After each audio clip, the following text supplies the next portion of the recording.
জমি ফিরে পেল কলকাতা বিশ্ববিদ্যালয়। নয়াবাদে প্রায় 11 বিঘা জমি ফেরত।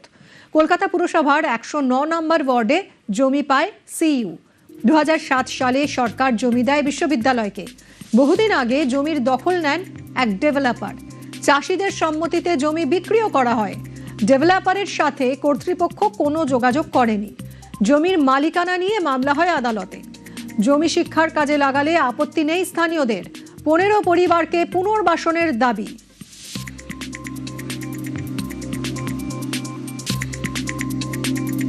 আমাদের আশপাশে জমি রয়েছে, এবার কিন্তু এখানে কোনোদিন এই 20 বছর ধরে আমরা কোনোদিন দেখলাম না যে এখানে কোনোদিন ক্যালকাটা ইউনিভার্সিটির জায়গা এটা বা কিছু এরকম কোনোদিন কোনো বোর্ডও দেখিনি। আজ পর্যন্ত এই প্রথম আমরা এখন শুনতে পাচ্ছি যে ক্যালকাটা ইউনিভার্সিটির জায়গা। কিন্তু এদের জায়গা থাকলে এদের আগেও তো বোর্ড দেখা থাকতো, কোনো রকম বোর্ড বা কোনো রকম চিহ্ন বা কোনো যাতায়াত বা কোনো রকম অবজেকশন এর আগে কোনোদিন দেখিনি। আজকে এই যে এই বাড়িগুলো যেগুলো হয়েছে এখানে প্রায় 15-20 বছর ধরে এই বাড়িগুলো হয়েছে, অনেক বড় বড় বাড়ি তৈরি হয়ে গেছে। সেই সময় কোনোদিন অবজেকশন আসেনি এবং সেটা এলাকার সবাই জানতো। আমাদের বিএলআরও আছে, আমাদের যে যাদের কাছ থেকে আমাদের এগুলো কেনা রয়েছে, যে সমস্ত যারা যারা বিক্রি করেছেন তাদের কাছ থেকে আমরা দেখবো তাদের কাছে কি কি কাগজ আছে। যেখানে গেলে ঠিক হয় সেটা আমাদের ঠিক করবে সবাই।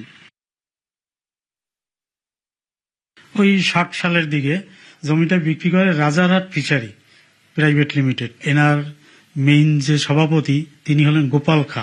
উনি বললেন যে তোমরা নিতে পারো, তবে আমাদের টাকা হলেই আমরা সই করে দেব। ডেভেলপ করেছি, রাস্তা বের করেছি, ইলেকট্রিসিটি এনেছি, প্রায় দীর্ঘ 25 বছর বসবাস করছে।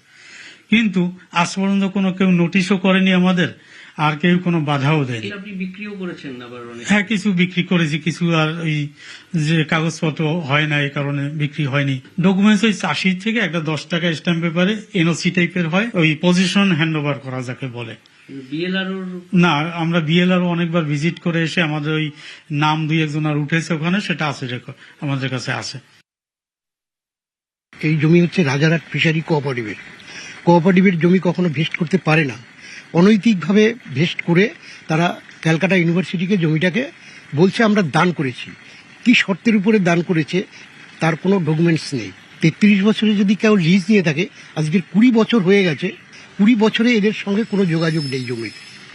এখন 20 বছর পরে সিপিএম আবার উস্কানি দিয়ে এই জমিগুলোকে এভাবে প্ল্যানিং করিয়ে তাদেরকে দিয়ে ঘেরানোর চেষ্টা করতে। আমরা যারা এখানে বসে আছি, আমাদের বিধায়িকার সাথে কথা বলুন, কথা বলে আমাদের একটা সুব্যবস্থা করে, নির্দিষ্ট ব্যবস্থা করে তারপরে আপনারা ক্যালকাটা ইউনিভার্সিটি করবেন, আমরা ওয়েলকাম। যারা স্থায়ী বাসিন্দা তাদেরকে একটা সঠিক জায়গা করে দিয়ে তারপরে করুন। প্রায় 19 বছর আগের কথা, কলকাতা বিশ্ববিদ্যালয়কে জমি দিয়েছিল রাজ্য সরকার। আর ঠিক সেই বোর্ড আমরা দেখতে পাচ্ছি 2007 সালের 21শে আগস্ট। নয়াবাদ মৌজার দাগ নম্বর 80, 81, 82। আর সেখানেই তার পরবর্তীতে এভাবেই ঘর বাড়ি উঠে গেছে, অর্থাৎ এখানে বাস করতে শুরু করেছেন যারা।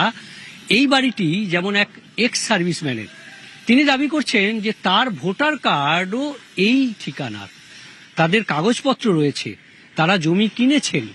কিন্তু এটা তো একটা ফিশারম্যান যে মৎস্যজীবী সমবায় সমিতি তাদের ছিল, এবং সেই যে সমবায় সমিতির জমি, সেই জমি কিভাবে কলকাতা বিশ্ববিদ্যালয়ের কাছে গেল সেটাই তাদের প্রশ্ন। তারা জমি কিনেছেন বলে দাবি, এবং শিক্ষা সংক্রান্ত উন্নয়নের কাজে তাদের বাধা নেই, তারা সঙ্গে আছেন, কিন্তু পুনর্বাসন দাবি করেছেন এখানের যারা প্রায় 15টি পরিবার। এখন এই পুনর্বাসন হটিয়ে পালাবদলের সরকারে কলকাতা বিশ্ববিদ্যালয়ে তার জমি বোর্ড তো লাগানো হয়েছে, কিন্তু এই জমিতে কাজ শুরু হবে কি উন্নয়নের, সেটাই প্রশ্ন। ক্যামেরায় সঞ্জয় মণ্ডলের সঙ্গে বিশ্বজিৎ, নিউজ 18 বাংলা।